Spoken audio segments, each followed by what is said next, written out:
Manuel, I see you. Femi, I see you too.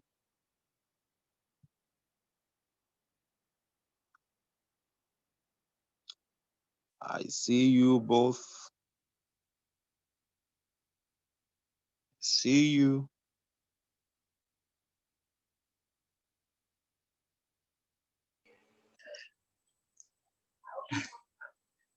Hello, good evening, champ. Good evening. How's it going, bro? Well, it's going very fine. It's going very fine. Fantastic. How is So this new gig? How is it coming? I'm still I'm still trying to adapt. Yeah, it's okay. I'm still You will trying to you will I'm trying to adapt. get my feet around everything. I'm still trying to get my feet around everything. You The whole process is just like it's complicated on the sharp thing, and if you're not smart, if you're not able to move on with what is being said and everything, yeah. you're left behind. You're left behind I'm sure we told you that. entirely. Well, um, hey, this is what I signed it for. So, yeah, yeah. and funny enough, it was the department I wanted, Oh, great. Which department was that? business banking. Correct. Correct. Yeah, so it was the department I wanted, and I'm like, okay, this is what you signed it for. So, hey, you're able and you're capable. So, Correct. Correct. Correct. No, that's how champions roll, though. yes. That's how champions roll. You will enjoy I'm, it. You would see who you will become in about 2 years. By the way, so yes, I'm looking at 1 year already. well, no, just give it time. Calm down. I'm trying to be calm, but Calm down. the way I'm right now, I'm trying to be calm, but it's not calm. No, you will see, you get used to it. But also, just make sure that you don't just get used to the motions, but, but every day you pick out something, you Yes, know, yes, yes. pick out something. You add value, and you groom yourself as well. And the sky is the limit. Thank you very much. The sky is the limit. You know, sky is the limit. So we'll be And also, starting to. congratulations as one of among the with the award Thank you, 100, thank you. 100 was influential individuals in Africa. We're just trying small, small. But You that's a big one. That's a big one. we just did try small, small. We just did try small, small. We just did do am small, small, That's bit by amazing. bit, That's bit amazing. by bit. Now, so we did do a. Where's for Lake on meet? Now you can see I'm not showing video yet because I'm trying to do something. Um, I don't know what is happening with October edition of Crucial Conversation. Technology seemed to be giving me a bit of issue. So same thing happened last week, but I think today will be better. Today will be better. So today will definitely be better. Oh, are you serious? So we can't even share from here. It's okay. So right here we have our resource person for today already.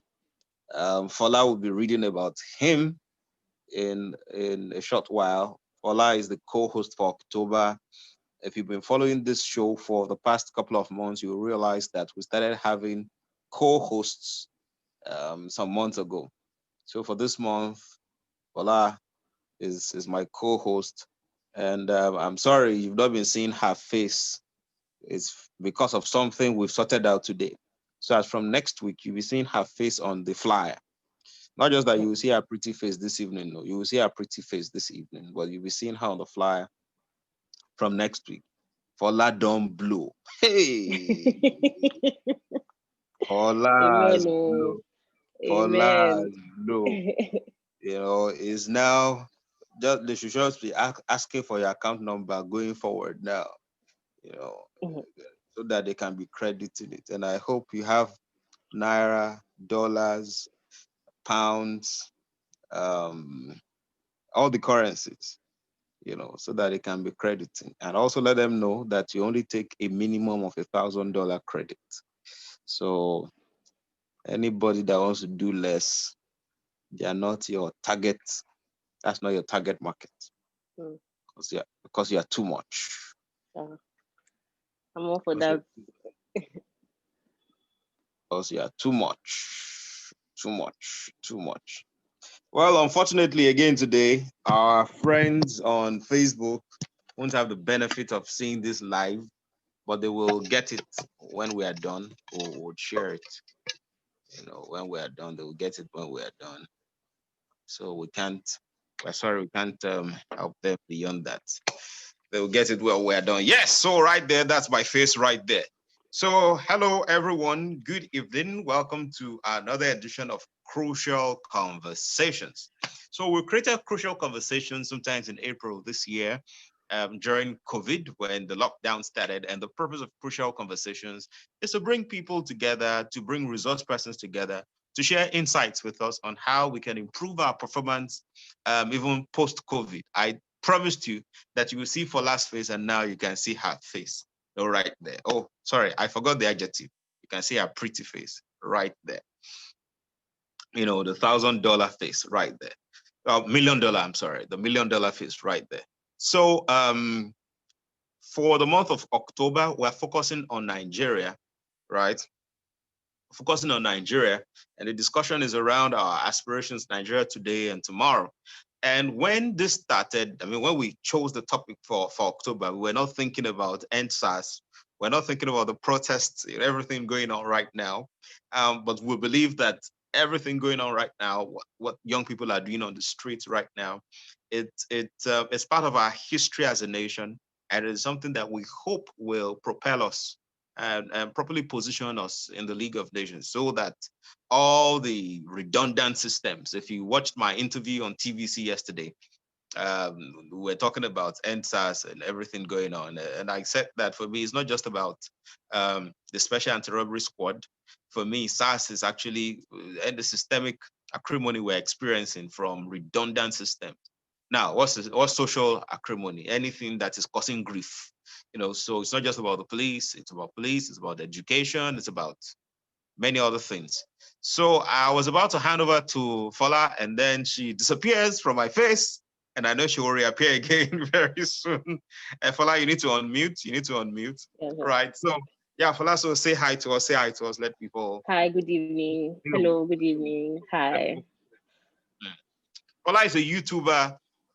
Fola is a superstar. I believe in her so much, which is one of the reasons she's on this show, right? It's one of the reasons she's on this show. And please just permit her this evening. She's trying to put herself together. She was a bit under the weather, but not to worry, you will enjoy her, this evening. So Femi, are you there? Femi Adelayo. Femi is our resource person for today. Femi, are you there? Femi, you can unmute. You can. I am. How are you? Great. Just check it to be sure that you are there right and waiting. I don't know why you should be calling yourself. You shouldn't go and protest, though, because it's your. It looks like somebody that is 85. While we know the real figure, some of us know the real figure because it's not today.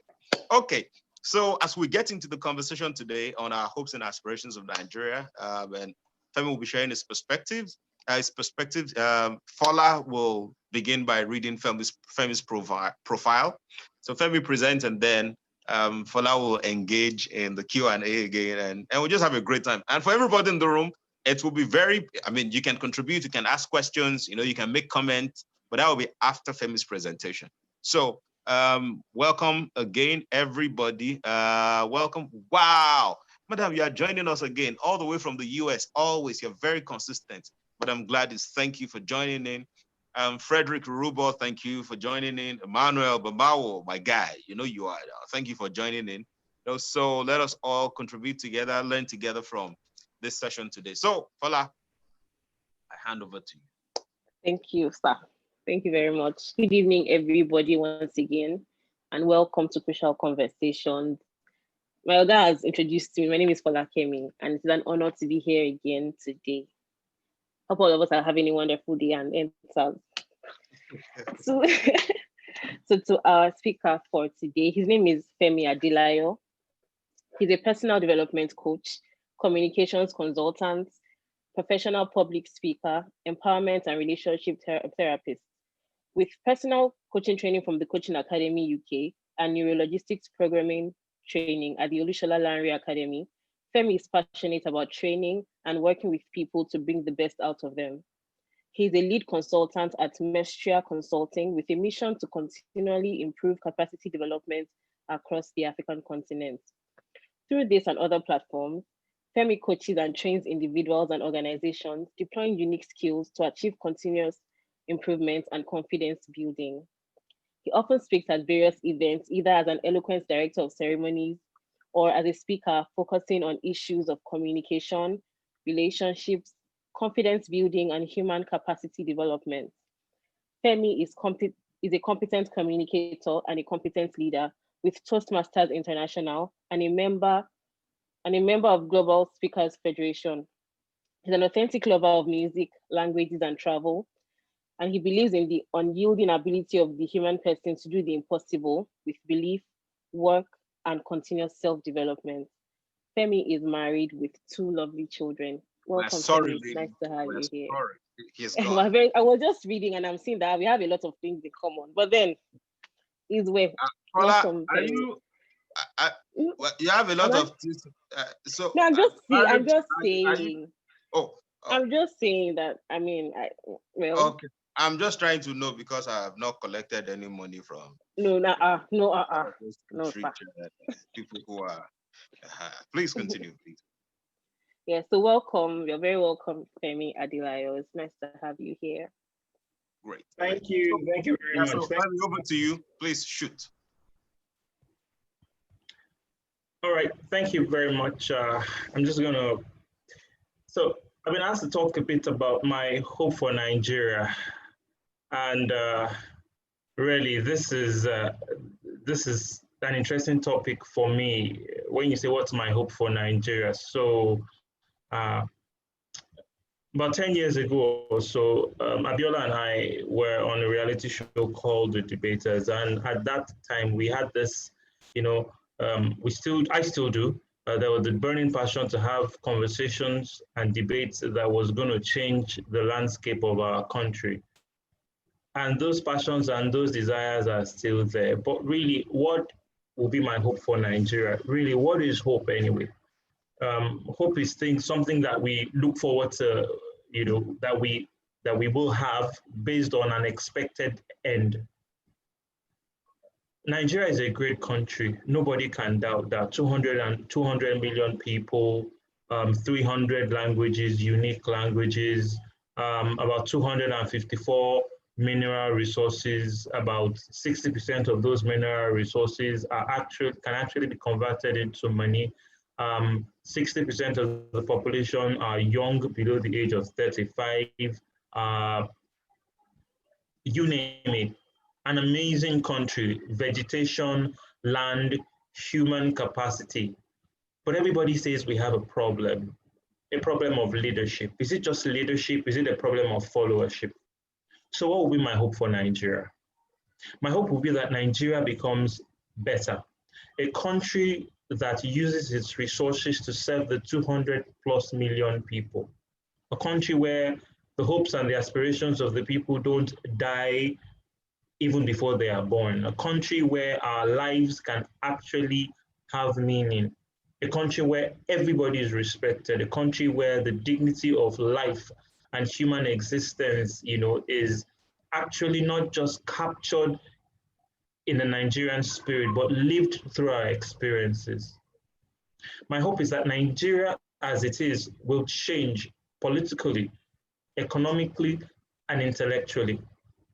My hope is that Nigeria will move from a country where we feel ashamed of who we are as a nation and become a country that we are proud of. And there are many, many strategies by which this will work.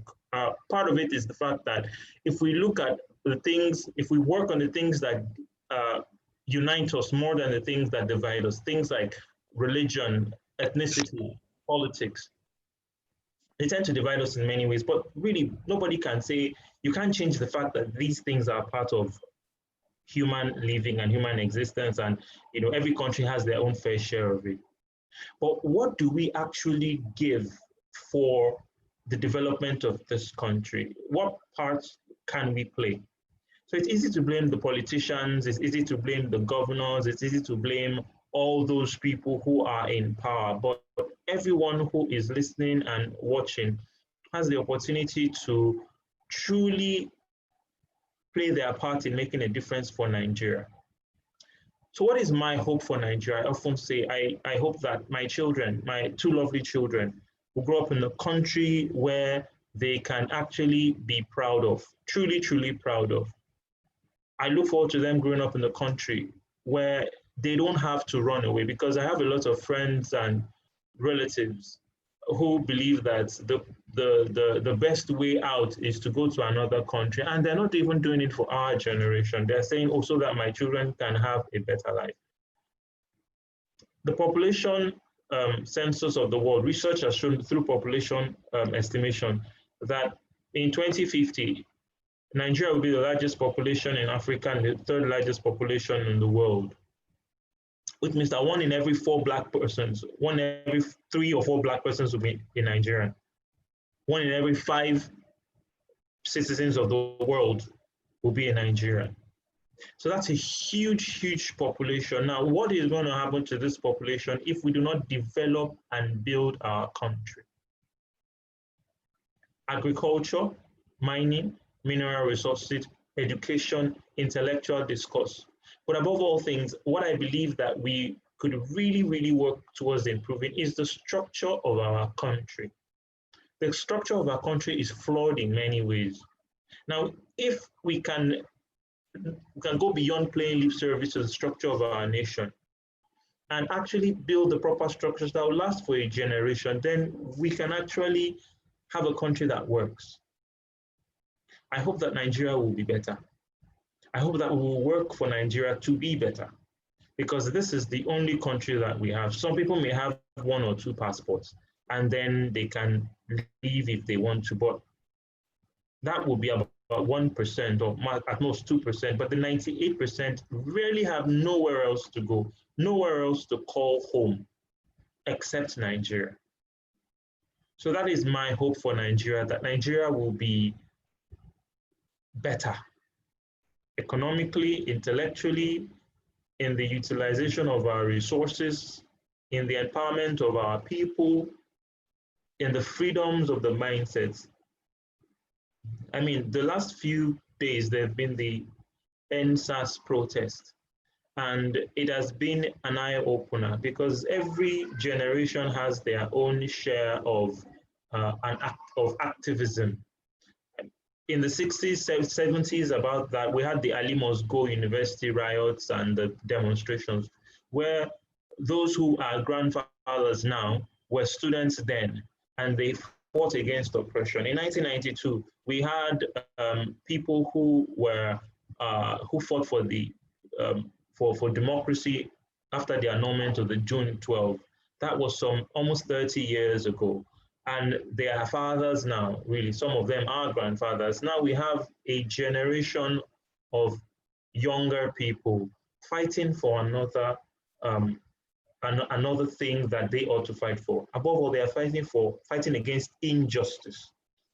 Injustice in the selection of how they are treated, injustice based on the abuse of dignity of the human spirit, injustice against how our resources are being managed, injustice against how we are put down on every time, injustice against how we feel ashamed among other countries to be called Nigeria. Moments like this make me proud. They make me proud because there is hope. So my hope for Nigeria, concluding, will be that the younger people and those of us who are here will be able to add value and build this nation. I'm going to stop there. If there are questions or comments, and then I'll be very, very happy to take them. Thank you very much. Folakemi, over to you.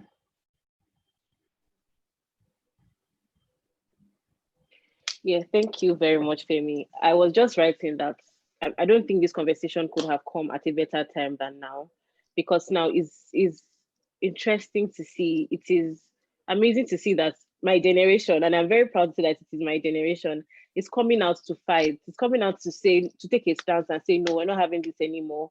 We're not having And it's not just about police brutality, really. It's about everything. It's about leadership. It's about, I see how my people or my generation, I used to say this all the time, it's coming as, even if you just say one funny thing on social media and then they're coming for you. I like that we are we are we are speaking up, but we want to be heard and we are making sure that we are heard. I mean, it's really a great relief to see that. And also, it's also nice to know that something can be done, that change can be made, even if they haven't even actually listened to like all the things that we want. It's nice to see that they are working on, they are listening, they are not, and we hope that they even do everything we are supposed to do. It gives me a sense of hope. I mean, it's very common to see with people my age. Everybody just wants to Japan and go to Canada. Everybody wants to go to the UK. Everybody wants to go to another country because they feel like that's where they can get the best. But then I want to be able to. I tell my friends all the time that I don't want to go anywhere really. I want to be able to travel when I want, yes. But then I don't want to. I don't want to relocate. I don't want to not be in Nigeria. I want to be here, and I want to know that yes, I'm getting all I should get as a citizen of the country. So I'm very grateful that this has come now. I'm very grateful that this is happening now. I'm happy that there's a revolution. I believe that it's a revolution. This is not just protest. We're not just having fun. It's not just crews that we are catching. I hope this really, and I pray that this really causes a change, the change that we need in Nigeria, because I think there's no better time than now for the change to come. Thank you so much. Thank you so much, Femi. Thank you so much. I think Yeah. at this point we should take contributions and questions. So please, if you have any question, if you have any contribution, if you want to add anything that you have heard or you have anything you want to say, please can you indicate and let us hear you speak. Should we let you talk? Should we? Okay. I mean, that's a beautiful one. Quite insightful. We are not surprised anyway. Like Femi had said earlier, that we met about 10 years ago on the reality TV show called The Debaters. And the purpose is, I think one of the maxims of that show is oratory is the power to change. Okay. And so there's the speaking bit. There's also the doing bit, which is critical. And speaking of protests, Nigeria is not new to protest. In fact, some people in power right now, they are in power because they protested some time ago, right? A lot of them, in the wake of 1999, this new republic that we found ourselves now, right? A number of them were protesting in 1993 after the annulment of the June 12th election, 1993. I mean, there are a lot of names that I can mention that if I start to mention names that will even shoot out, I mean, we shoot beyond the time. A lot of people who are renowned now, who are notable, who are in partisan politics, who have become governors, who have become Leaders, party chiefs, senators, yeah. who have become party chiefs right now. They were part of protest. One of the organizations they belonged that time was NADECO. I don't remember the full meaning of NADECO, National something something something coalition is what NADECO was. Coalition. Say it. Can you say that? National Democratic Coalition.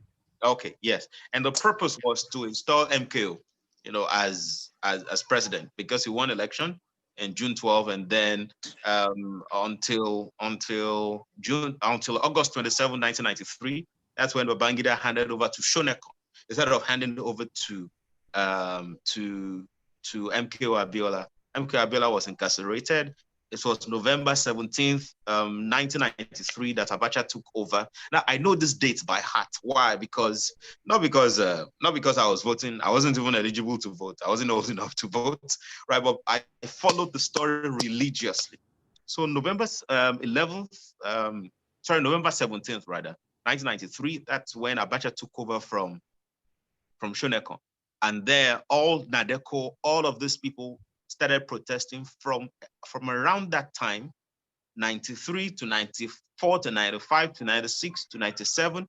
Along the line, they kept quiet because of the use of force by the president that time, it was Sonny Abacha, and upon his demise in June 7th, I think, 1998, and then we thought there was a lease of life. Everybody jumped all the streets. People were dancing, across the streets, across the country.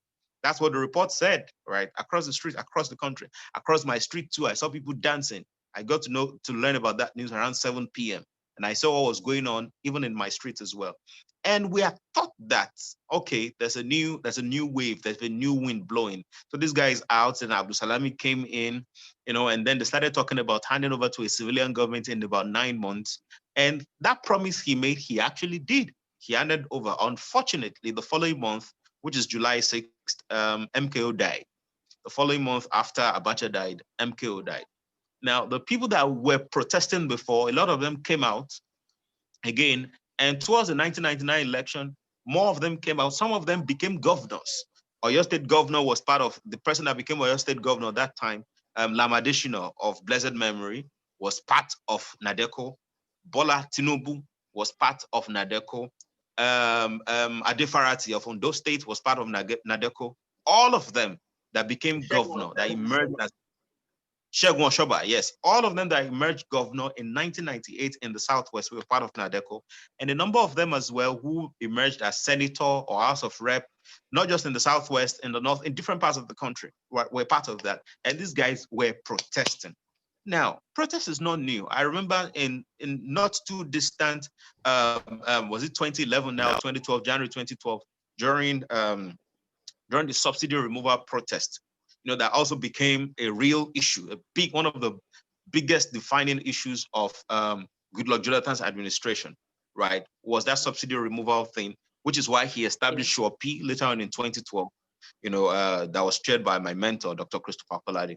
Now, all of this, the reason I'm reeling out all of this is because it's important for us to know as young people that what we are doing is not strange. What we are doing is not new. The people that are even trying to persuade us to stop these things, they are a product of these things, right? They are actually a product of these things. So it is not just about them telling us to stop it. It is now our responsibility to ensure that we're visionary in the way we are doing this, to ensure that we don't turn it just into a carnival and a jamboree. Hey, by the way, having a party is good at the, at the wherever the protest is going on. Having a party is good. Having food and drinks is good. I'm even told that some people are finding wives and husbands, in places that they are protesting. It is okay for all of that to go on, but we shouldn't forget what the real deal is. And it seems to me that gradually we're beginning to forget why we're protesting.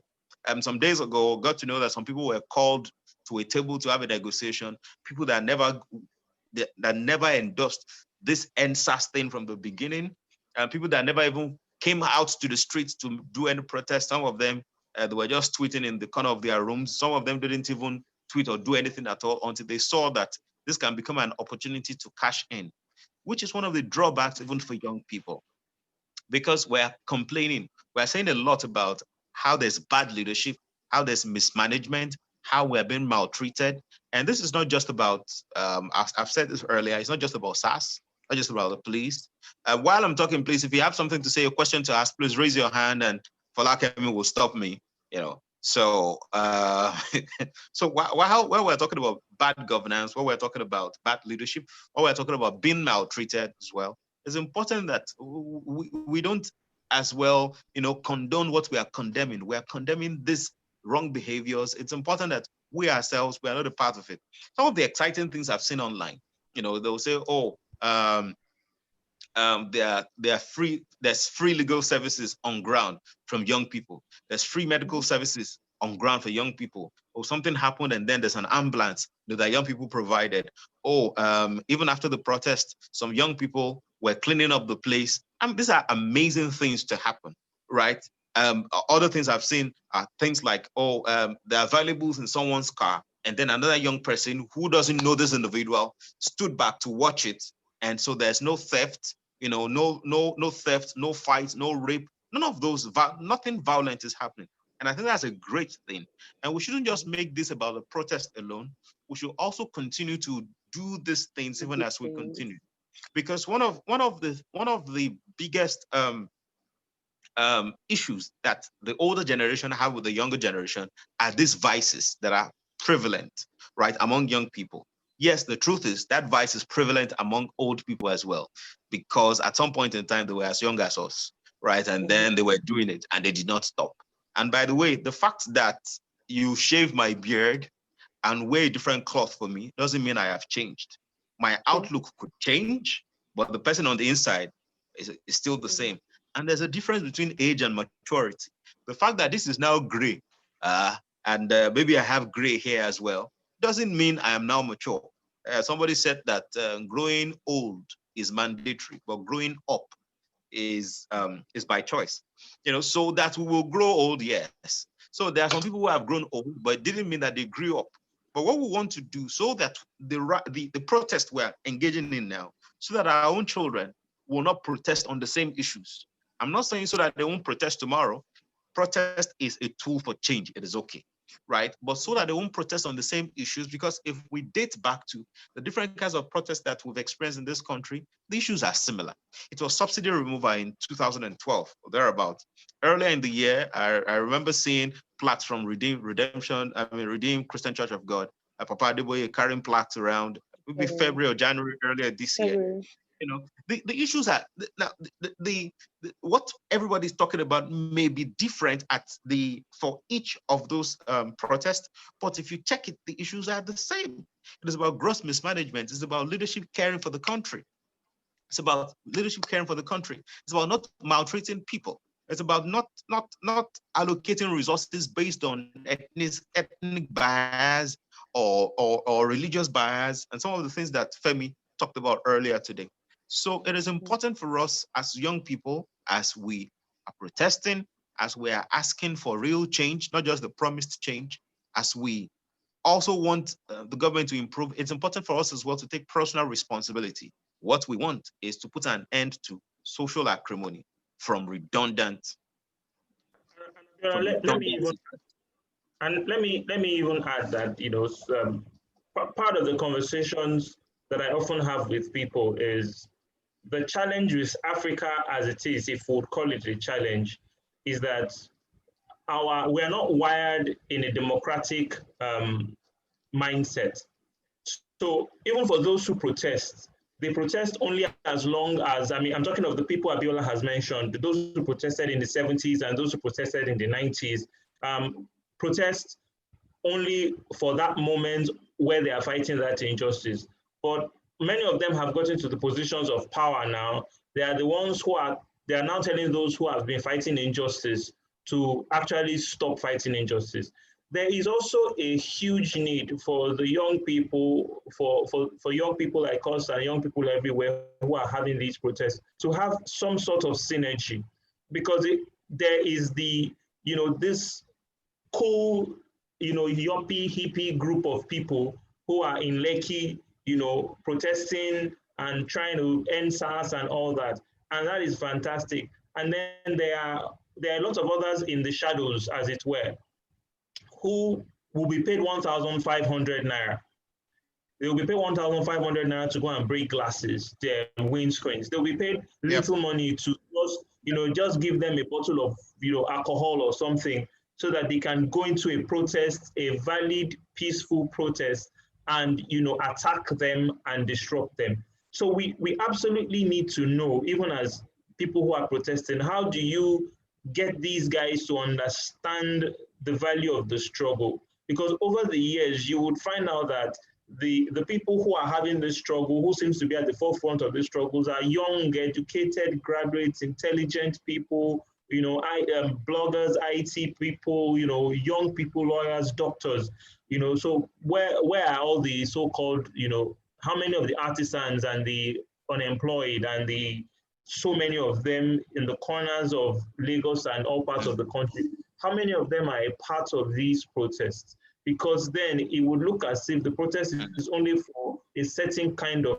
people, because the conversations, and most people are victims of police brutality, but the conversations you hear a lot now are people, because I carry a laptop, because I drive a car, because I make myself, I make my hair in a normal way. But millions and millions and millions of Nigeria they've never even seen a laptop before. They don't even have the luxury of 3 square meals in a day. They don't even have the luxury of owning a car or looking nice on the road.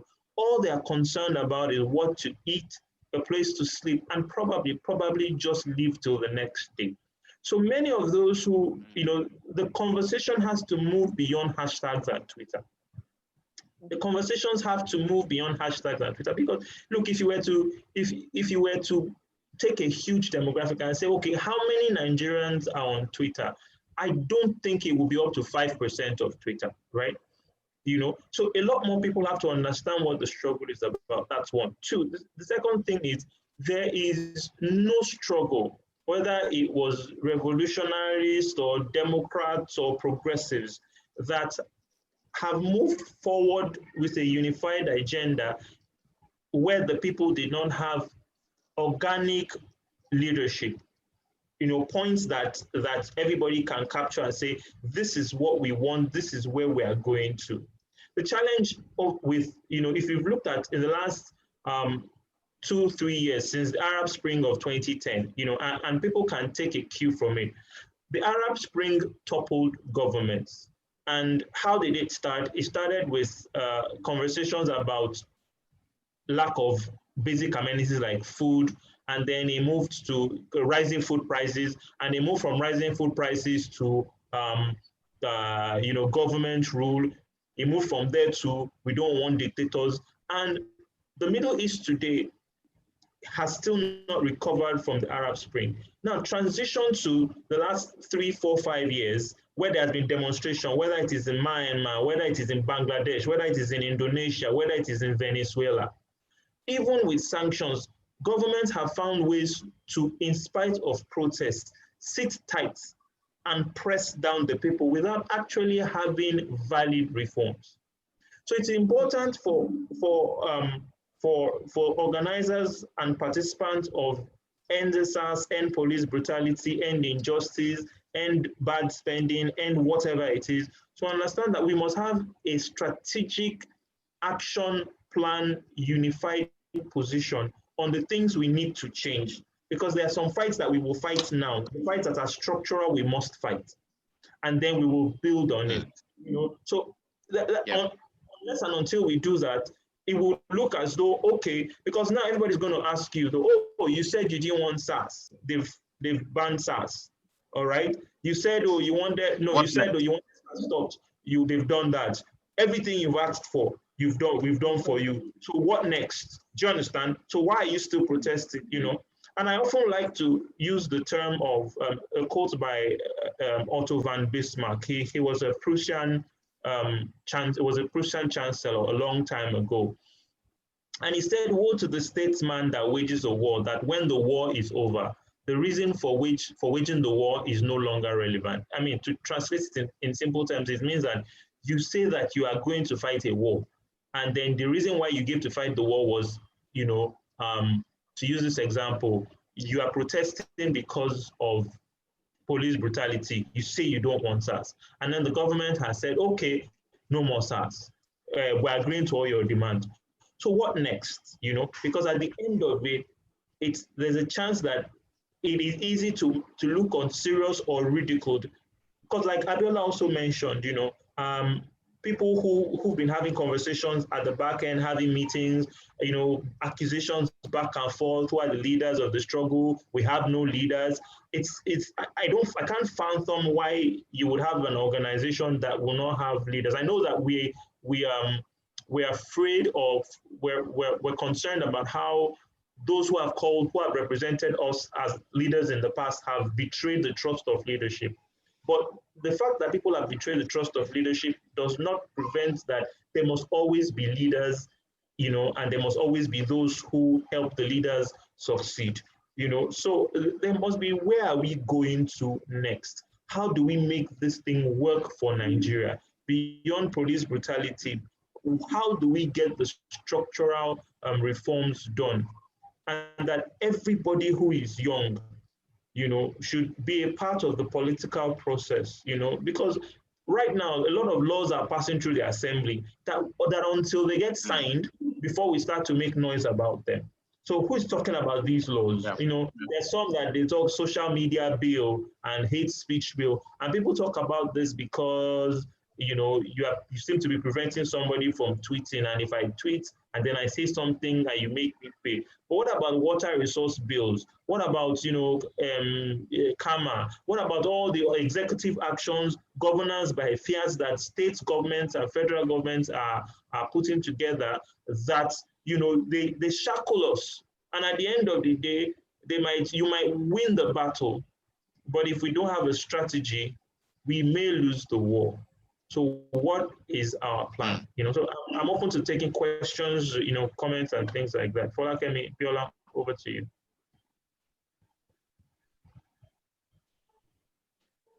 Olake, where are you? Now I have something to say, here. but I just don't want this to be like a dialogue between Femi and I.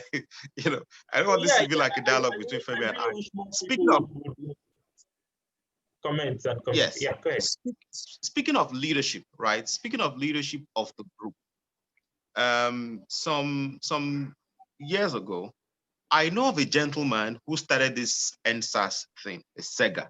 I happen to know Sega, right? In all this work that we are doing all around, happen to know him, and even on some occasions, I've sent him. I've had to engage him to help resolve some issues related to this, and for some 3 years or thereabout, he's widely known around here, to be the person that, engages policemen, whether they are SARS, whether they are regular policemen, anywhere it is in this country, whether somebody has been unjustly jailed, whether somebody has done something, and he's always been doing that, right? That is before a protest. So every now and then, you probably see him on TV, he's probably on radio, he's probably in any other form of media. It's always about founder and SARS. This is what I think has happened, right? Now, this is just me, I'm sharing, not like I have this on fact. It's just me thinking that the reason it appears that there is no leader for the movement is because maybe a lot of young people who are equally influencers, or those who claim to be influencers, because there are those who are influencers, and there are those who claim to be influencers who are using their claimed influence to enrich their pockets, not necessarily to cause any social change, right? So that those who are influencers and acclaimed influencers did not know that this protest would generate this kind of heat. They did not know that this protest will be widespread like this. So initially, when the guy was talking about NSAS up and down, nobody was actually listening to him. But pockets of people who have been beneficiaries of his genuineness, right, in different parts of the country, and the thing just sprang up with prevailing issues, and people started getting on the road. I mean, in the initial days, of course, I was seeing him in the forefront, even in the media. But I think that the ranks began to crack when they started calling people into rooms, people who are not even necessarily doing anything, into rooms, when certain people started saying certain things, some of them saying that the protest should stop, because, also when there's a protest like that, they'll be looking for who to engage. The government and other business leaders probably will be looking for who to engage. And for the most part around here, and this is not just about this protest historically, it's about who they will grease his palms or her palms and just let the person keep quiet, right? But from all that this gentleman is saying, and I read some of his tweets, saying that this is not about money, that anybody talking about funding or donating money, that he doesn't want money, he doesn't want to be part of money. There's a legitimate cause, and it is that we want to push. What brings us back again to our own integrity, even as young people, because we keep talking about corruption with these leaders, and there are certain elements who are really corrupt, even as young people as well. Forget the things that people are putting out there. Nobody's violent, nobody's stealing anybody's money, nobody's beating anybody up, and the protest has been peaceful, but we all know what people do around. So it is important as young people that when you are looking for people to follow, people to be with, and people for us to nominate, even when the time comes that we need to nominate anybody, please, the last thing to look at is the person's fame. The last thing to look at is how popular the individual is. The last thing to look at is how many followers the person has on social media. The last thing to look at is how excellent the individual is on giving clap back on social media, right? The last thing to look at is how mischievous the person is, even in giving people responses. The last thing to look at is even the branding of the individual, that the person appears in a particular way. The first thing to look at is the integrity of that person, is to find out, is this person compromised or not? Has this person collected money from somewhere or not? Has this person been involved in some deals with with the ruling class, with the ruling party, with the people that you are protesting against or not? Anybody whose character, whose integrity is in doubt, is not anyone we should look for. So what we should look for someone with integrity, tested, tried, and trusted, not just because the person is washing himself or herself, because a lot of people who come out for activism to them is not the end. Activism to them is a means to an end. It's a means to become famous so that they can be called to the table. It's a means to gain notoriety so that they can be known and people can be applauding them and recommending them. True activists are not those who make the protest about them. True activists are those who make the protest about the issue. And even when the issue is resolved, true activists are not those who go to get their and their palms greased. They are not those who go to get their palms greased. They are those who stand by what it is they are fighting for. And once they fight for the cause and things are great based on the cause they are fighting for, they pull back to face other businesses, to face another thing they're doing.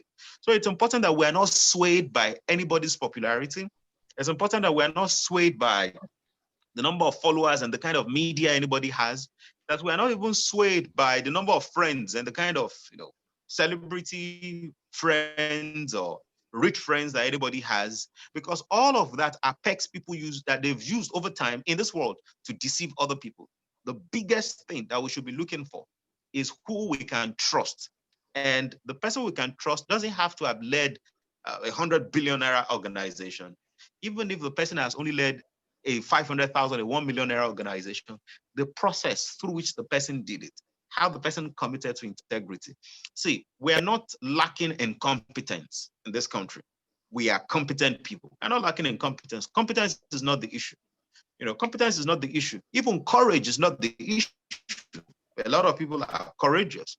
Courage is not the issue. Competence, you can learn locally, you can learn globally, you can do Babcock, and then from Babcock, you can do Covenant if you like, and then you can go, you can do Harvard, up school, you can do wherever you like, you can get competence. Competence is not the issue for us. You can gain skills. Skill is not the issue. The biggest issue is integrity. It's for all of us. I was saying the other day that it is our national hypocrisy that led us to where we are. Because a lot of people lie to us and they lie to themselves. They will tell us it is changed, that the old guy doesn't know what he was talking about, that we were the new guys, so follow us. And you realize that the person saying it knows that he or she is lying while I was saying it. Mm-hmm. I was at a forum some time ago where a politician I was to speak. The politician was to speak as well. And this politician spoke after me. I wish the politician spoke before me. Because if the politician spoke before me, I would have said something on that stage. And I know they won't like me for it, but hey, I would have said it. So this person who I know has children schooling abroad was talking about education, was talking about why this person believes so much in Nigeria's education. And the person said, and I quote, that is why all my children are schooling in Nigeria. Now, when you hear something like that from a politician, what do you think the audience will do? They will all clap and celebrate the person and say, wow. And there are many of us that we only believe whatever people are saying to us on stage, whatever they are saying publicly, 90% of it is a lie. That is why whoever you are following, whoever you are calling your mentor, whoever that you say inspire you, it is not just about the person's post on social media. And see, including me, it is not just about my videos that you are watching on Instagram. Or even if you've been in the classroom and I was teaching, it's not about what I taught you even in the classroom. It's about how I am living. And I'm not talking about me being perfect. Anyway, if you were in the classroom, the examples I'll be sharing with you would have been my personal examples. So so you'd have been able to relate whatever I'm saying to whatever you're learning. So it is not just about what people are professing publicly, because 90% of that is false. It is about what people are doing. So don't believe a minister of education or a Senate president or a former CBN governor or a president or whoever the person is that is talking about having passion for education, and every now and then you see pictures of them and their children graduating from schools abroad. That doesn't show the person has integrity, right? Don't believe anybody that tells you that we need to stop going abroad for health checks, and then all of a sudden the person disappears for a few weeks or a few months, and then they say the person went for health check, in the abroad.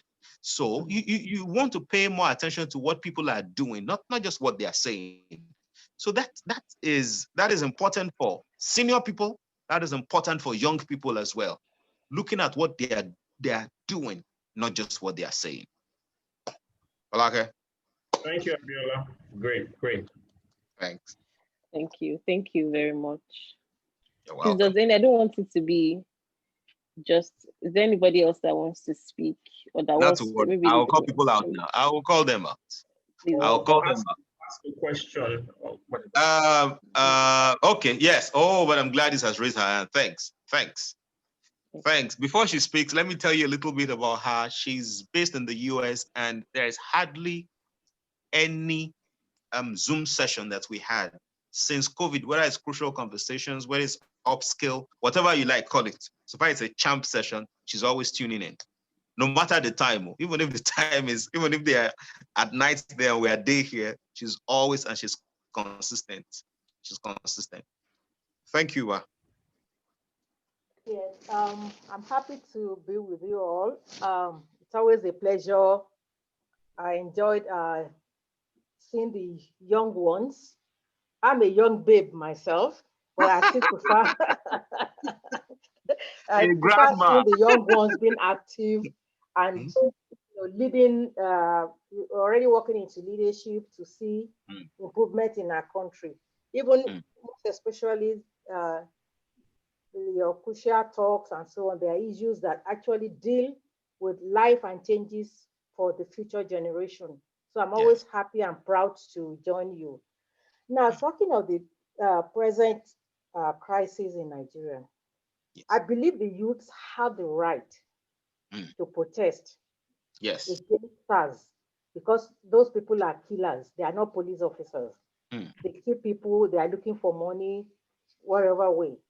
So I support the protest. But I think even when we're protesting, we should add, just as you have said, we should add some dignity and respect to it in the way by which the youth are taking action now. We thank God it's still fairly peaceful, but if they are not well organized and they continue to disturb public peace, every day here I receive pictures from Nigeria overhead. I mean, taken maybe by aircraft, I don't know. You see traffic jam in Lekki Epe and everywhere, and so on. People are stranded. It's good to use it for the populace to see that you're complaining about something. It's very important. But I don't think the mass protest should continue while you are disturbing even the lives of your own lives, your own education, your own access to your work. You are disturbing travelers. You are disturbing people who are bringing food to the market. So at the end of the day, the youth will lose the battle.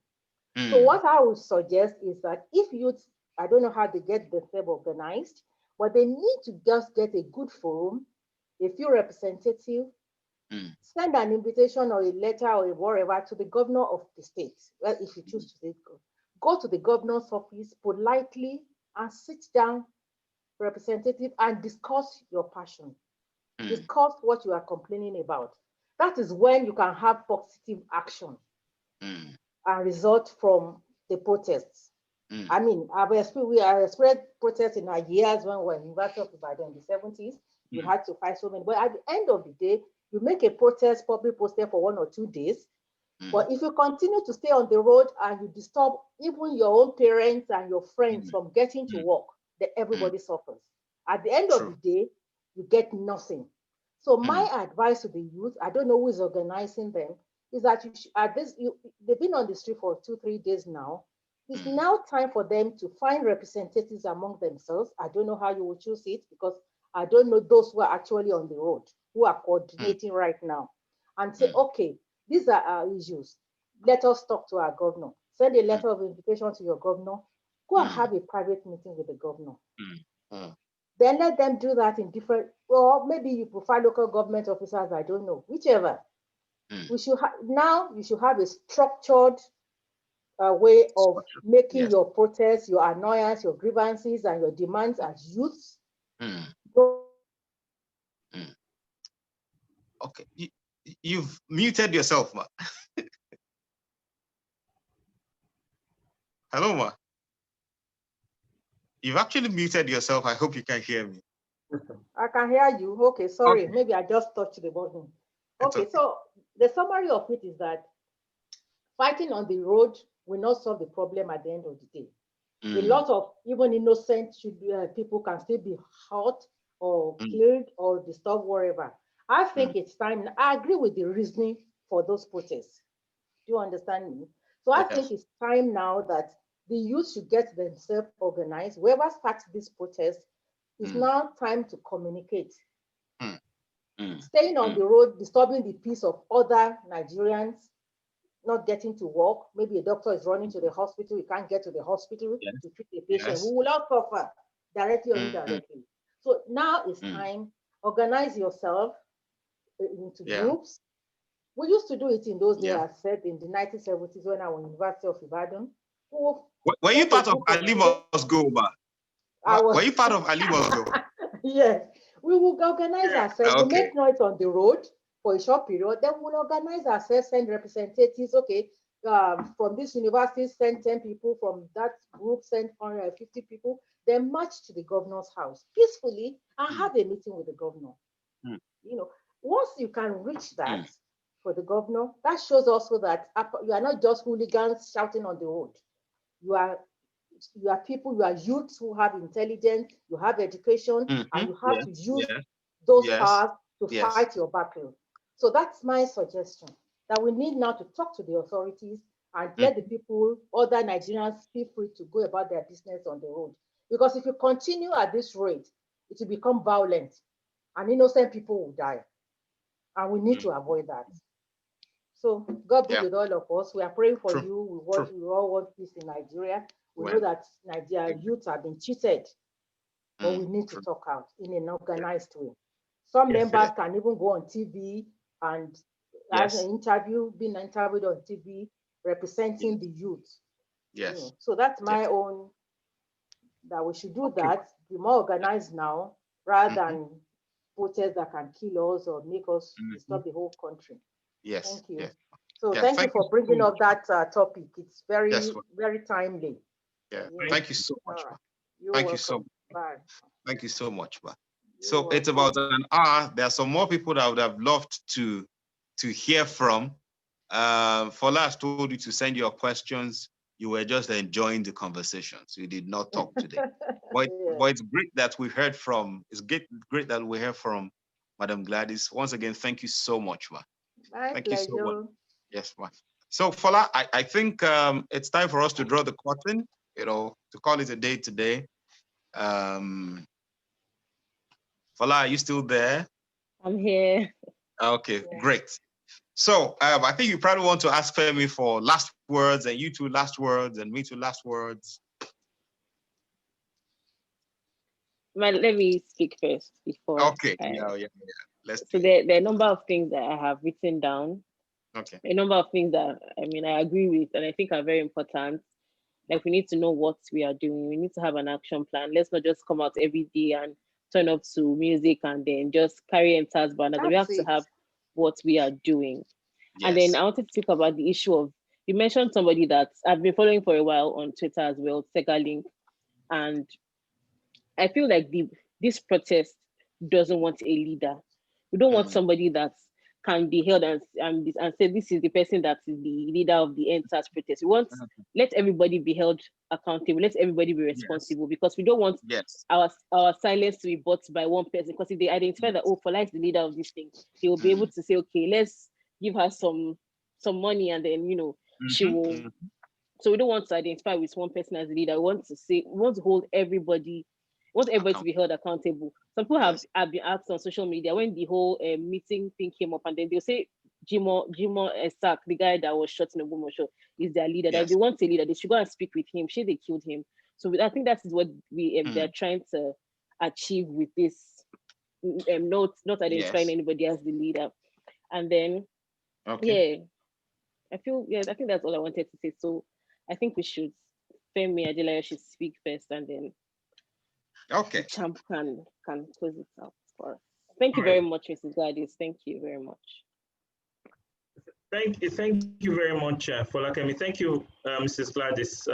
Very, very apt feedback from that, and Folakemi, let me just add, because I've heard the conversations about the protest not wanting a leader, and I can relate to that because it is born out of the hurts of the past of leaders who have betrayed the trust of the people. So, but the challenge with that argument most of the time is, what is the alternative? Because the alternative is mob rule. Do you understand?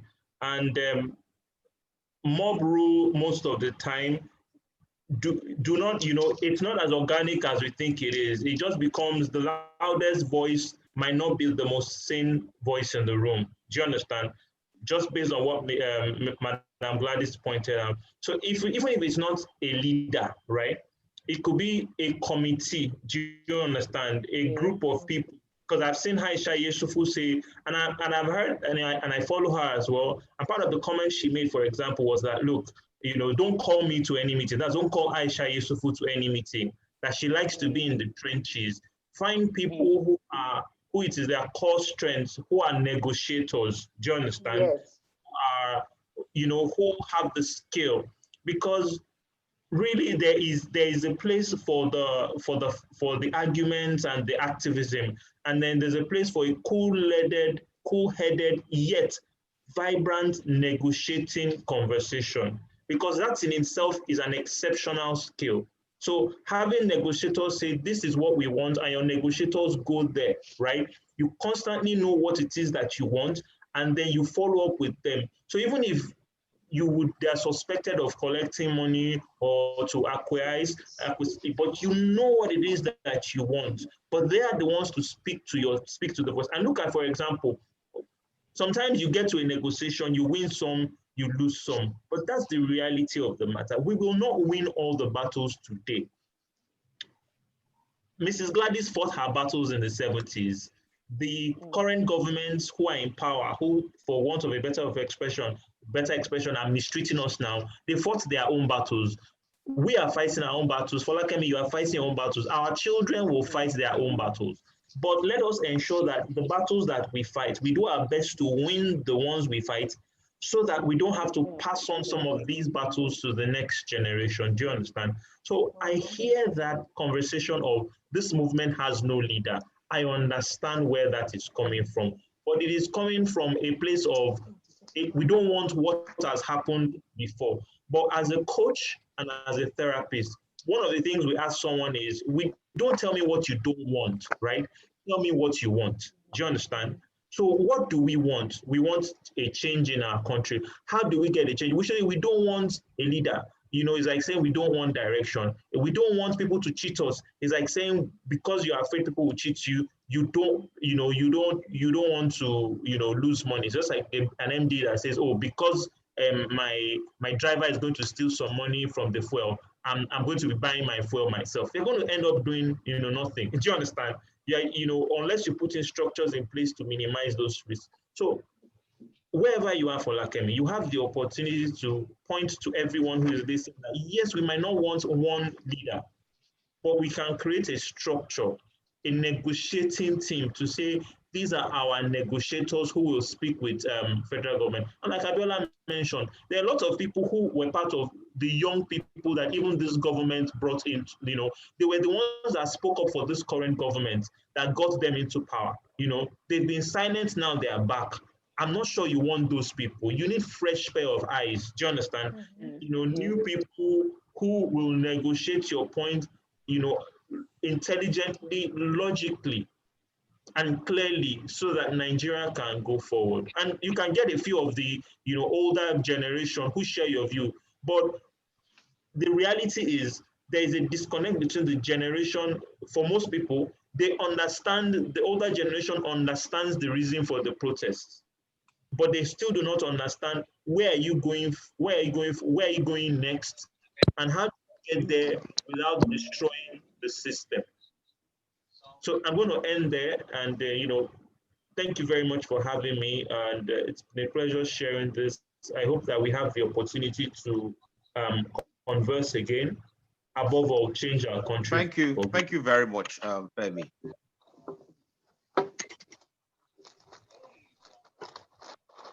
Thank you very much. I see that Coach has answered the question that was on the group chat. Please, can you round up for us? Thank you, sir. Yes, and somebody was asking for mentoring program. So just follow on Instagram, and you will see things going on there. You see how to sign up for the opportunities we have as well. So Femi, once again, thank you very much for the session today. Fola as well, thank you for a great coordination today again. And but I'm glad thank you for the contribution. And for every other person that tuned in, thank you as well for tuning in today. So we have been able to share with ourselves what should be the proper direction for the protest. So this content will be available on YouTube and other social media platforms by the weekend, so that the people who can't be a part of this can still benefit from the conversations we are having. So this is Crucial Conversations that holds every Thursday. Our focus for the month of October is Nigeria, today and the future. And we're having Nigerians who are discussing their hopes and aspirations for the country. And especially this edition, because of the protest that is ongoing, we're talking about how to properly direct, please just a second, how to properly direct our energies as young people towards ensuring that the protest achieve its aim. So once again, thank you very much, everybody, for tuning in. See you again on Thursday next week as we continue the discussion on Nigeria today and the future. Fola, let them see your face as we all say bye-bye together. Femi, let them see your face as well as we all say bye-bye together. Nice.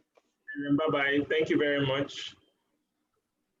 Thank you very much. Fola, great job today once again. Femi, thank you. Thank you. Bye-bye. Thank you very much.